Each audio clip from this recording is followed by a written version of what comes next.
नमस्कार, मैं हनुमान पुनिया और आप देख रहे हैं अपनी न्यूज़। गंजा रुपाणा मर्डर केस के अंदर पुलिस ने पूरा ये जो केस है वो सॉर्ट आउट कर लिया है और इसके अंदर जो आरोपी शामिल हैं उनमें से एक आरोपी है उसको गिरफ़्तार कर लिया है। जी हाँ, ये जो आरोपी है जिसको गिरफ़्तार किया गया है वो वही आरोपी है जिसके बयान पर पहले पुलिस ने अज्ञात व्यक्तियों के खिलाफ हत्या का केस दर्ज किया था।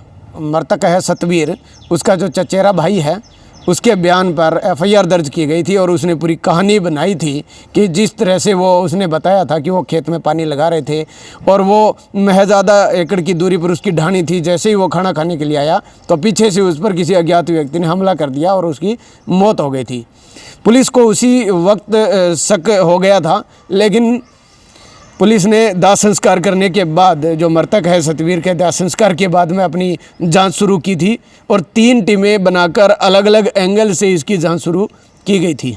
अब इस मामले के अंदर किस तरह से उसकी इन्वॉल्वेशन थी वो हम बता देते हैं कि शुरुआत के अंदर पुलिस को यह लग गया था, क्योंकि जब पुलिस गांव के अंदर पहुंची थी रात के समय में तो उस वक्त भी जो मुख्य आरोपी है जिसके बयान पर पर्चा दर्ज यहाँ पर किया गया था वो जयकरण है और उसने उस वक्त भी वो अपने घर पे था, क्योंकि पूरे एरिया के जो लोग हैं वो वहाँ पर थे, लेकिन जो जयकरण है वो अपने घर में ही था और पुलिस ने उसको बुलाया था। उसके बाद में जिस हिसाब से उस जयकरण ने अपनी बातें बताई थी उससे भी इनको पूरा शक होने लग गया था। इसके अंदर जो पूरी कहानी की अगर बात की जाए, वजह अगर हम माने तो क्या है कि इसके अंदर अवैध संबंध की भेंट ये सतवीर चढ़ गया है। जी हाँ, बता दें कि करीब 1 साल पहले ही सतवीर का एक्सीडेंट हुआ था और उसकी देखरेख के लिए पूरा जो परिवार है वो लगा हुआ था। वहीं उसका चचेरा भाई है जयकरण, वो भी उसकी पूरी सेवा में लगा हुआ था और इसी दौरान जो जयकरण है वो सतवीर के घर पर ही रहता था, उसकी सेवा करता था।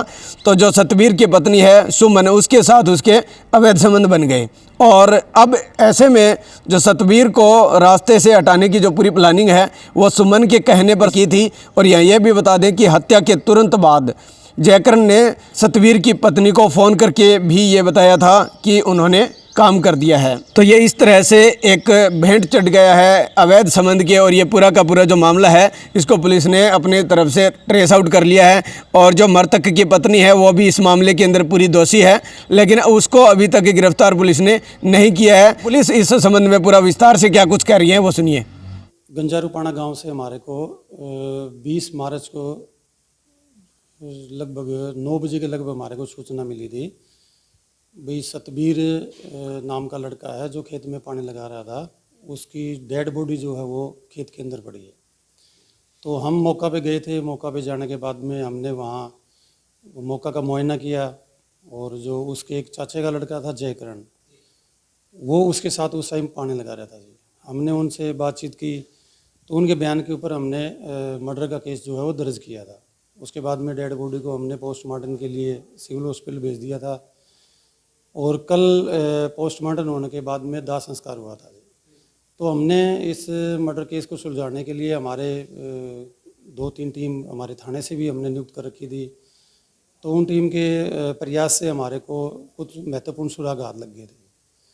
तो हम उन महत्वपूर्ण सुरागों पे चलते हुए हम इस मर्डर केस के हमने सोल्व आउट किया। फिर उसमें तो इसमें हमारे सामने ये आया है कि जयकरण जो मृतक सतवीर है उसके चाचे का लड़का है और जयकरण के और जो सतवीर था उसकी घरवाली के प्रेम संबंध थे जी।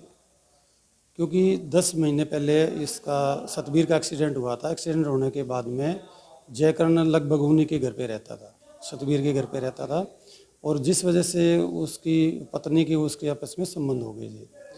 उन संबंधों को चलते हुए 20 मार्च को जो उसकी पत्नी सुमन ने इसको जयकरण को कहा कि भाई इसको आप ठिकाने लगा दो जिस पर ये उन्होंने 20 मार्च को शाम को पानी लगाने के लिए सतवीर खेत में गया था। तो उनकी प्लानिंग के हिसाब से उन्होंने सतवीर की और जयकरण की पहले से शराब ड्रिंक की हुई थी। तो वो बैठ के उनके आपस में तू मैं हो गई। तू मैं होने के बाद में फिर जयकरण ने सतवीर के सिर के अंदर कसी मारी जिससे वो नीचे गिर गया था।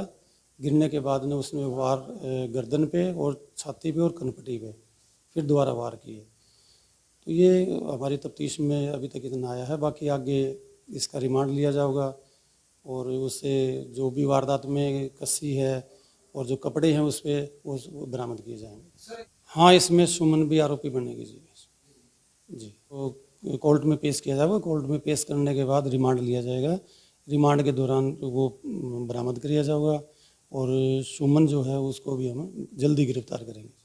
भी जो है ना एक चालाक किस्म का ही है, वो किसी को शक ना हो इस वजह से जो वो है अपने ढाणे के अंदर ही रहा। ये वारदात करने के बाद में वो ढाणे के अंदर ही था। तो हम लगातार उधर संपर्क में रहे थे, तो उस जब भी हमने मिलता था वो ढाणे के अंदर ही था जी वो। और कल जैसे आज हमारे को सूचना मिल गई, हमारे जो महत्वपूर्ण सुराग थे उनसे हमारे को जो सामने आया तो वो ढाणे के अंदर ही था, हमने वहाँ से उसको गिरफ्तार कर लिया।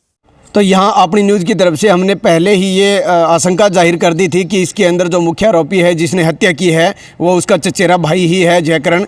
और अब पुलिस ने भी इस मामले के अंदर अपनी जो तीनों टीमों के माध्यम से जो इन्होंने क्ल्यू मिले थे उसके आधार पर जब जयकरण को गिरफ्तार करके पूछताछ की गई तो उसमें पूरा का पूरा राज उसने कबूल दिया। अवैध संबंध के चक्कर के अंदर पूरा का पूरा जो परिवार है वो तबाह हो चुका है।